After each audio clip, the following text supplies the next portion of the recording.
tahajud itu jelas nggak disunatkan jamaah. Witir juga nggak disunatkan jamaah.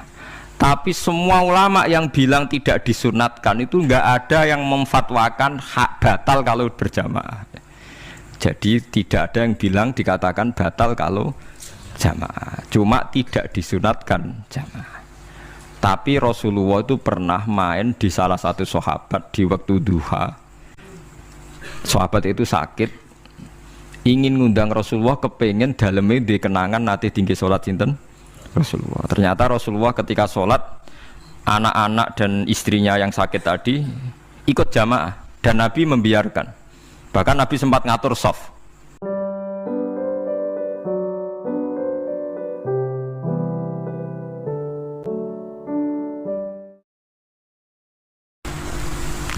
Mun kalau terang nongih masalah sholat ya, terus kalau tak terangno dari awal redaksi ini Nabi, terus kalau terangno hukum fikih, badan itu nembe kalau terangno ilmu filosofi ini sholat. Ngendikane Kanjeng Nabi Muhammad sallallahu alaihi wasallam niku teng hadis sahih mutawatir niku as-sholatu khairun maudhu'un fa aktsir aw aqilla. Kula balen malih as-sholatu khairun maudhu'un fa aktsir aw aqilla. Jadi sholat itu kebaikan yang sudah bawaannya dulu. Jadi sudah bawaannya sholat itu kebaikan. Maudhu itu sesuatu sing asli. Pokoknya sholat itu mesti apiye. Sebab niku ngendikane Nabi cek kowe ngekeh-ngekehno jumlahe sholat, cek jumlahe napa sih? Tik. Dalam konteks artinya sholat fardu karuan nggih, kaifiyahe karuan, aturane karuan. Terus sholat itu wonten disebut an-naflul mutlak atau sunat mutlaqah. An-naflul mutlak atau sunat mutlaqah itu pantangannya hanya 3, enggak boleh ba'da subuh hatta tatlu asyamsu sampai srengenge napa meletek. Enggak oleh pas waktu zawal. Nggih niku antarane mriki pinten nak dhuwur nggih? 12:05 menit nggih. Wis pokoke meh dhuwur niku mboten angsal. Niku jenenge wektu napa? Zawal. Terus nomor 3 ba'da asar nganti napa? Surupe napa srengenge. Larangan 3 sholat ini bisa dibatalkan kalau ada sebab yang mukorin. Misalnya bar ngasar kok ana wong mati, berarti kita angsal sholat napa jenazah. Utawa kowe bar subuh mlebu masjid terus dhe wudu, niku ana ulama sing darani tetep sholat tahiyat napa masjid. Mergo sebabe nggih dukhulul masjid. Jadi hanya ada pantangan niku wau. Niki rungokno tenan nggih. Nah terus yang menjadi kontroversi mulai zaman ulama ngantos sak mangke itu kaifiyah kados traweh. Wis ora usah tersinggung niki ilmu nggih. Teng riwayat-riwayat Bukhari Muslim Nabi nu nak witir itu 9 rakaat. Lam yakut min hunna fi akhirihinna illa wahidah. Di Nabi nate sholat witir itu 9 rakaat enggak duduk sama sekali, mau terakhir duduk pas ke-9 terus salam. Nah, sebagian riwayat Nabi memotong sholat itu sholatul laili masna berarti 2 8 terus 1 witir. Niki rungono tenan. Sehingga ketika ada sholat traweh yang 4 rakaat tanpa tasyahud, sebetulnya secara fikih pasti kita sepakat sah. Karena kalau 4 rakaat tanpa tasyahud pertama, kenapa kita katakan sah? Karena Nabi malah pinten songo, luwih seru to nggih. Mboten ini karena yang menjadi kontroversi. Nah, dan tidak satu pun ulama di dunia yang mengatakan tasyahud awal itu wajib. Sampean yakin tasyahud awal wajib napa sunat? Sunat. Artinya khasnya hukum sunat itu gimana? Kalau ditinggalkan tidak batal. Berarti misalnya ono tarawih 4 rakaat berturut-turut, berarti tidak ada masalah karena yang ditinggal artinya tasyahud awal yang kita yakin itu hanya sunat. Tapi dasar ra cocok ya didadekno masalah kan.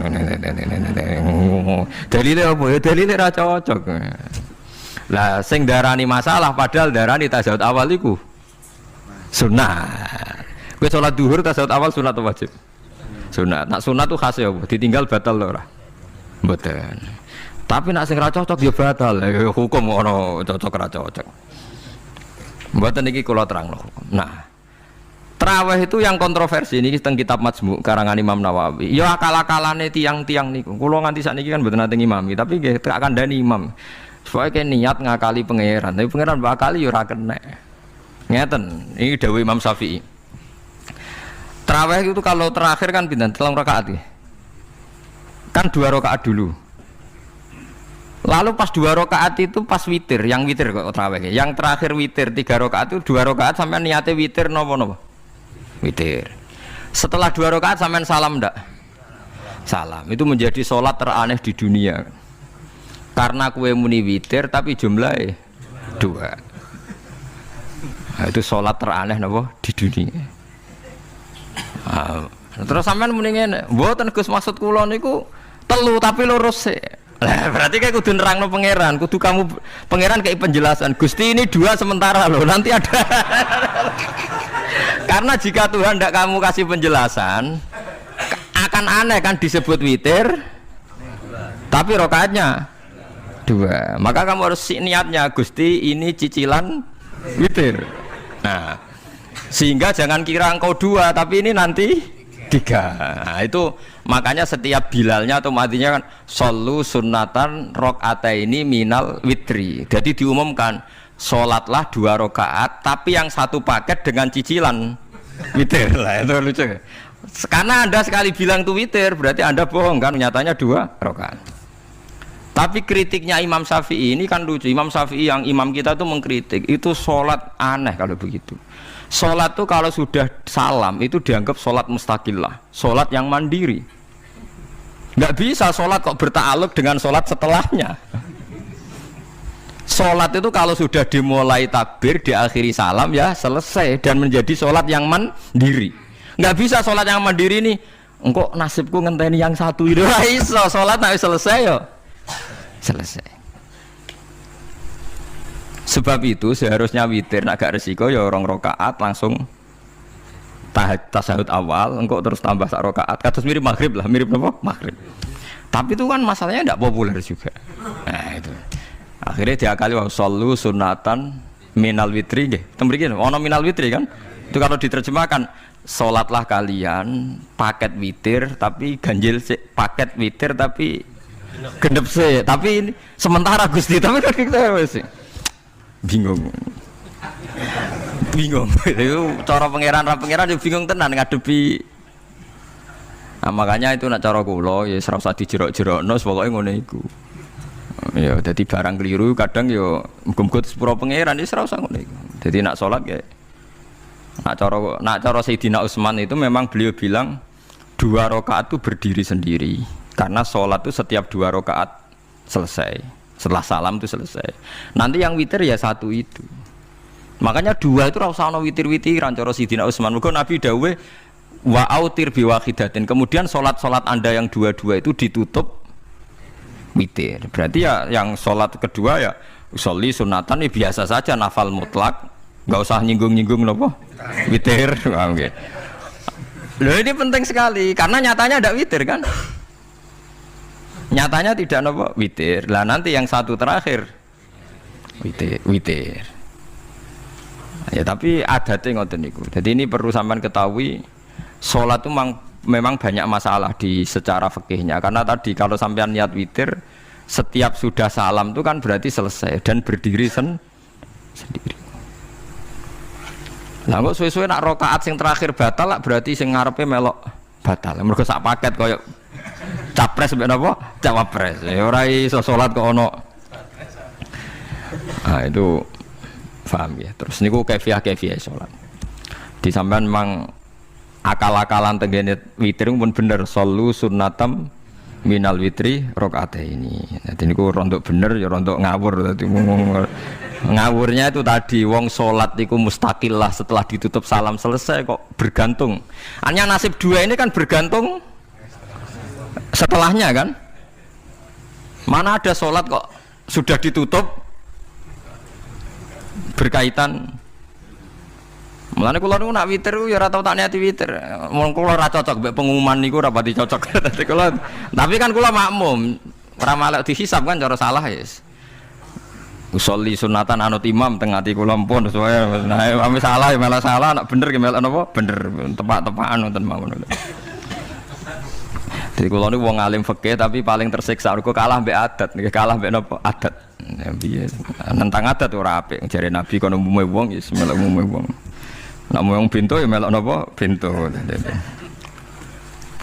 Nah itu ngintikan Imam Syafi'i harusnya punya rasa malu orang yang mengatur sholat sedemikian rupa.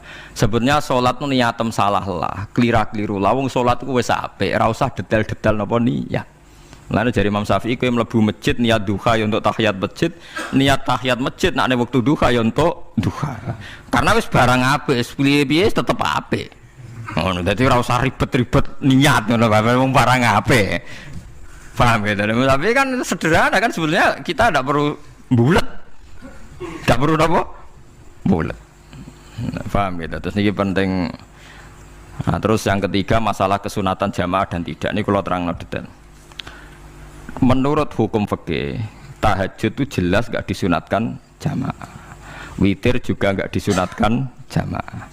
Tapi semua ulama yang bilang tidak disunatkan itu nggak ada yang memfatwakan hak batal kalau berjamaah. Jadi tidak ada yang bilang dikatakan batal kalau jamaah. Cuma tidak disunatkan jamaah. Tapi Rasulullah itu pernah main di salah satu sahabat di waktu duha. Sahabat itu sakit, ingin ngundang Rasulullah, kepengen dalamnya di kenangan nanti tinggi sholat sinten Rasulullah. Ternyata Rasulullah ketika sholat anak-anak dan istrinya yang sakit tadi ikut jamaah dan Nabi membiarkan. Bahkan Nabi sempat ngatur shaf. Padahal itu satu bentuk sholat yang kategorinya nggak disunatkan apa? Jamaah. Itu makanya Imam Nawawi bilang sholat-sholat yang nggak disunatkan jamaah itu masih boleh jamaah. Seperti witir, duha. Nggih, tapi aja terus jadi gerakan tahajud bersama. Nah niku kula ora cocok nih. Wong ora kepen tahajud kok dijak napa? Tahajud. Kula nggih nate dipamiti Gus nek ana tahajud bersama. Cangkem ora usah. Wong sing ngeloni bojone yo lagi ibadah, bocah ibadah sing ora enak. Mergo jare Nabi wis jelas wa fi buti ahadikum sedekah. Tadi kowe iku malah lucu.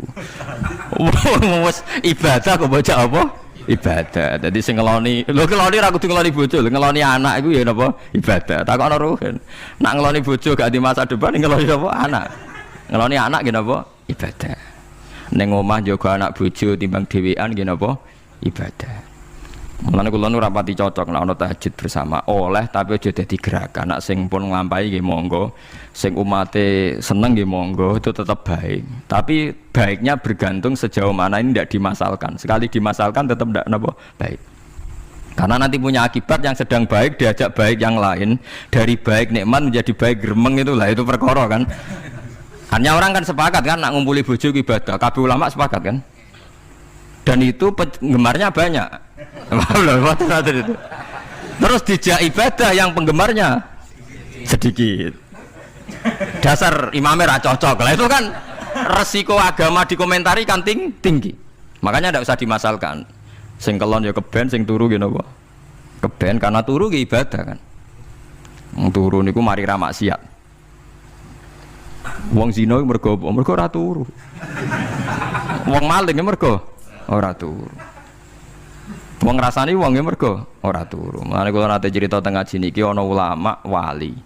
Saking seneng ibadah nganti janggal. Ana gak wali sing makome kaya aku. Dituduhno wali sing saurip-uripe turu kecuali salat fardu. Yaiku wali sing setingkat kuwi. Mboten trimo Gusti tapi niku kok turah turu ya takokno sesuk. Kena apa kok turah? Turu. Jebule tak takoki kenapa jenengan turah turu? Ya wong turu ora iso maksiat. Tapi nak kue poso tahajud, jenenge wong melek tepatine nduk ndi-ndi, tetep paling selamat iku apa turu. Akhirnya ngakoni dene. Jebule alim kuwe lah ya dadi turu iku iso dadi wali. Ke wong turu ora ngarah zina, ora ngarah maling, ora ngarah ngrasani wong. Dadi mulane akeh wali sing berangkat saka napa turu.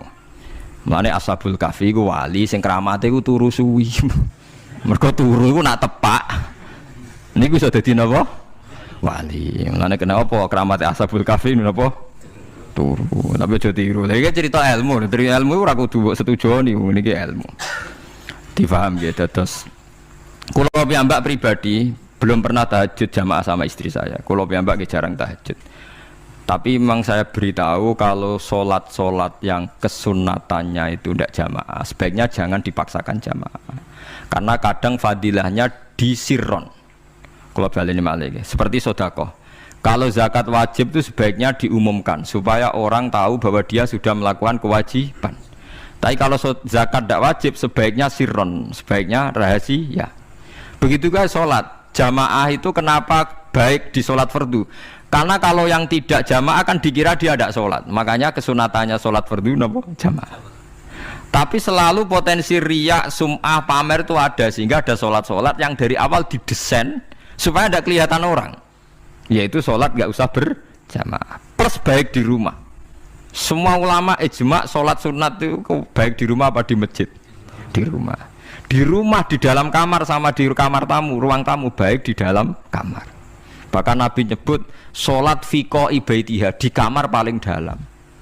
Nah, bagaimana mungkin sholat yang sudah didesain sirron begini, misalnya kayak tahajud, disunatno bengi-bengi ben ra wong roh, disunatno ning jero kamar ben wong ra roh. Jebule jamaah kan jadi aneh kan. Tapi kan nentang ya goblok, barang apa kok mbok tentang.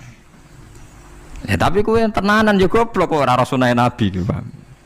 Mulane aku udah takut itu yang jenengan takut kok ngubang pun. Makanya aku wong alim dadi bingung. Bingungnya aku mergo akeh ilmune ora kok koyo bingungem. Tapi sing jelas peminat ibadah kelon itu lebih banyak. Ini mau sing mesti niku. Karena Anda harus sepakat kan kelon niku napa? Ibadah. Kita sepakat kan. Dan itu peminatnya banyak. Itu sekali ada pengganggu pasti dikomentari tidak baik. Padahal pengganggu nih ngajak tahajud. Nah, itu akhirnya kan tahajud jadi korban dikomentari gara-gara penggang. Nah itu yang saya tidak senang. Dieling-eling. Yang keempat ini makom saya, tapi jangan sampai tiru. Ada torikoh namanya mulamatiyah yang pernah disebut di mana ya mulamatiyah. Orang yang mau coba malamatiyah. Ada ulama itu seumur umurnya itu tidak pernah sholat qobliyah ba'diyah. Tapi jangan tiru. Kalau ngomong saya ulang-ulang jangan tiru. Nah, kulo sering niru, mboten nate salat qobliyah ba'diyah. Termasuk yang menentang itu Abdul Hasan Asyadili dulu ketika beliau belum wali papan atas. Ulama mulamatiyah itu kalau katoan itu dengkulnya ketok, jadi agak-agak pupu paling bawah itu ketok lanang loh. Makanya coba yang wedok nih lanang bakat lanang. Kalau wong wedok kan auratnya semua tubuh ya. Jadi rodok katoan cekak. Pas Abdul Hasan Asyadili liwat tuh dia ingkar, dia ulama kok katoan cekak atau sholat sunat. Hasan Asyadili yang jadi toreko sama Sadiliyah nih, itu juga pernah wali anyaran ya. Janggal dia kan cek wali perfect, wali senang sempurna. Nah, akhirnya ketemu sama ulama itu ternyata jagongan dengan antarane langit be bumi. Kok orang tadi sing katoan cekak maksudnya, itu kok orang tadi. Terus digojol sana. Kamu jangan nyindir saya, jangan ngenyek saya. Makomamu cek dura aku. Kamu lihat itu umatnya Muhammad banyak. Itu sing iso ngancani aku. Ternyata dia itu punya torikoh, kumpul wong bid'ah, wong sekuler, wong nakal. Supaya mereka untuk rahmat mergode ini. Karena dekne mantep para pangeran, gak mungkin wong bid'ah, wong salah tak awari aku kena azab. Mesti pangeran ngergani aku. Jadi dekne ngancani wong nakal itu demi supaya wong nakal ora kena azab. Mergo diproses ilallah, diproses didakwai napa ilallah. Sebab barokah ini udekne dadi wali. Terus adekne sholat sunat qobliyah ba'diyah adekne berat. Kok tahu blas alasane? Dijak sholat fardu ya abot. Nak nganti disangka qobliyah ba'diyah penting malah abot. Mulane aku ora usah sholat qobliyah ba'diyah. Lah iku sing makome iku kula baleni malih. Dijak sholat fardu wae abot. Nak nganti aku qobliyah zuhur 4 rakaat, ba'diyah zuhur 4 rakaat. Utawa 2 rakaat, tapi paling afdal kan papat khusus zuhur lho nggih. Kaya apa? Dadi dekne nunjukno nek Islam ku mau salat fardu faqat, ora luweh, ora kurang. Lha iku dadi wali mulamatiyah sing digo tawassul teng Manaqib Syekh Abdul Qadir napa? Jilaniyah mulamatiyah. Iku wali-wali anti salat qobliyah, anti salat ba'diyah. Lane kula niku nganti sakniki nggih jarang teng kampung kula nu terkenal Gus Pak iku wong alim ora tau salat sunat.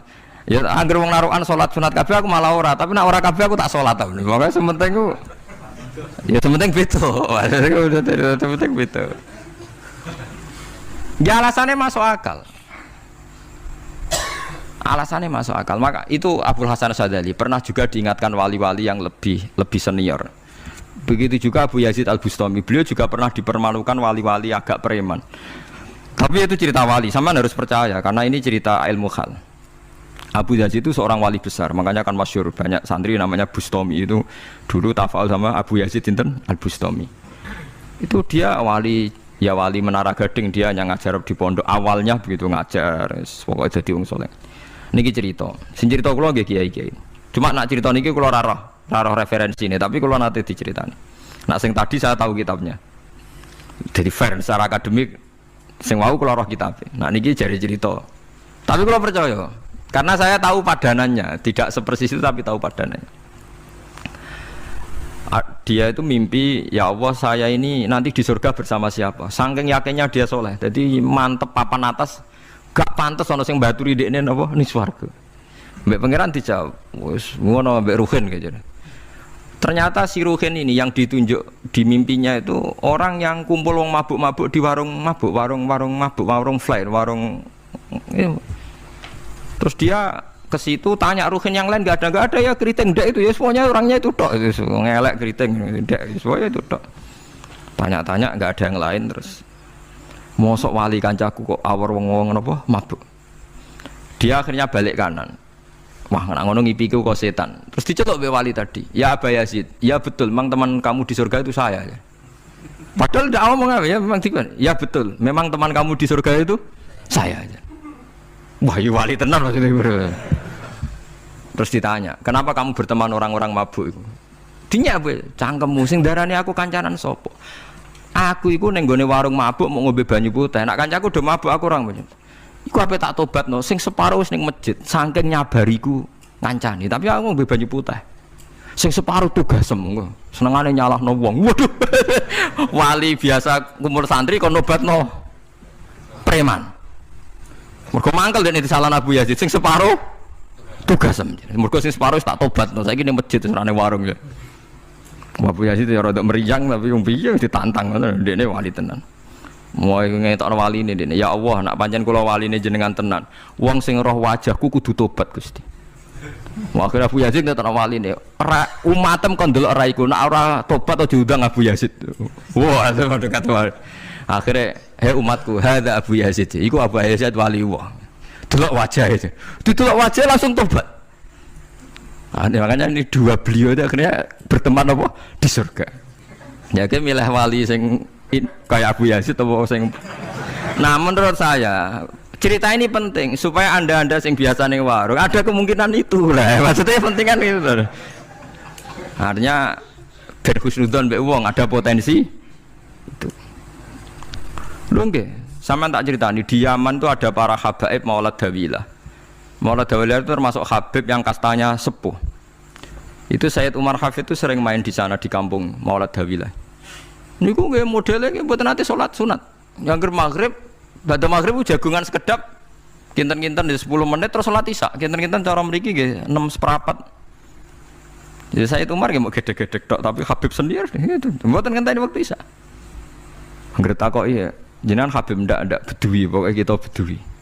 Saking khawatirnya Islam dianggap berat. Mergo Imam Syafi'i ning mazhab kaul jadid, malah mboten kaul qadim, kaul apa? Jadid. Nak darani wektu maghrib kira-kira wong salat 5 rakaat. Nggih, terus pokoke wong wudu nutupi aurat salat 5 rakaat. Niku nate kula hitung kira-kira mau 20 menit. Dadi nak sampean salat Isya 6:30 wis mesti napa? Sah. Cara mazhab Imam Syafi'i. Nah, cuma mazhab ini enggak populer di ashabnya, ditentang nggih oleh ashabnya. Yang populer enteke mega napa abang. Tapi sebenarnya mazhab Syafi'i yang jadid itu. Mulane kula nang jamak takdim angger kira-kira wis 6:30 kita jamak nak pas lunga. Nggih sering jamak kalau tiang-tiang, tapi niki dereng Isya. Ya pokoke cara aku wis ngisa, cara aku ora kudu mbok. Pokoke cara aku wis Isya. Ya wis kaul jadid malah. Makanya dulu ada seorang ulama berdebat. Sing sitok setuju waktu maghrib niku ngenteni enteke mega napa abang. Ana sing debatnya masuk akal ngeten. Niki sama-sama ulama bapak mbek anak. Padha ngalime ya padha sepuh. Ulama iki malah aneh carane nentangi ndekne cara ndekne wektu maghrib ku nganti kira-kira 6:30 nganti jam 7. Engko lagi wektu isya jam 7 seprapat. Pokoke ndekne moh nak darani wektu maghrib ku cepet moh. Jare alasannya masuk akal. Pangeran nak gawe biasanya ono kembarane, jadi ono tandingane, jadi lucu ulama kok jadi ulama ya kadang ya lucu. Sampai nak sholat subuh jam piro? 4:30 kan, anggap aja 4:30. Berarti subuh nganti meletak srengenge ada waktu sak jam setengah. Ono waktu pinten? Sak jam setengah. Lah saiki maghrib iku wis surup, nggih maghrib napa surup. Kudune maghrib ku di padanan subuh ono waktu sak jam setengah. Amun ini tidak setuju, entah eme gua abang tenan dia naik sak jam setengah malam dia nak santri ini azan jam itu ngamuk, cung paling cepet 7:30. Perkara ini cara berpikir maghrib di padano subuh, yaitu qoblatul isyamsi, ono waktu sak jam setengah jatahe subuh. Kudune ba'da ghurubi syamsi, ya ono sak jam setengah jatahe maghrib. Jadi akhirnya santri ini nak azan di 7:30. Nak jam itu diamuk tenan. Nak maulad dawilah wali 6:15 wis isa. Perkarane. Lah iku ulama. Ya semulane ya semacam-macam ulama iku macam-macam. Ya sing anut sing umum sing penting ora ruwet. Ya tapi wau as-shalat khairun maudhu'un, asal salat iku mesti napa apik. Ya asal salat iku mesti napa apik. Soal kaifiyah macam-macam. Nah, sing terakhir sing masalah kaifiyah yang enggak diterima. Apakah boleh witir hanya 1 rakaat? Jawab Imam Syafi'i, na'am, boleh witir hanya 1 rakaat. Kados kula piyambak barisa seringnya witir namung 1 rakaat. Ya ora ono ndase, ora ono gurine 1 rakaat fakot. Iku witir sejati, paham? Witir napa sejati.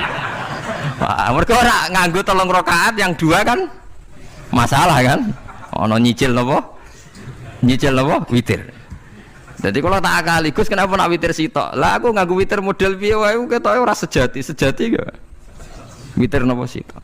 Lha iku Sayyidina Utsman ku sak urip-uripe sahabat terkenal. Niku mboten nate witir luwih kok sita iki sak rakaat. Tapi aja takok sing diwaca Quran khatam. Lah iku perkara. Dadi sak rakaat tapi diwaca Quran apa? Khatam. Dadi autara bi rakaatin khatama fihal Quran. Dadi sak rakaat tapi khatam Quran. Iku sinten Sayyidina sinten Utsman. Alasan Imam Syafi'i Nabi tahu witir nganggo 3 rakaat. Cara Imam Syafi'i ku gak mungkin sing witir tetep sing guri sitok. Mergo sing loro tetep salatun mustaqillatun, salat sing sendiri. Mulane mulai saniki sampean nak mulai solu sunatan minal witri rakaataini jami'ah wis pokoke salatu jami'ah ya la haula wala quwata illa billah. Lah kok nak imam sholli sunatan minal witri rakaataini wis muni sak muni-muni mumam wis pokoke aku saiki salat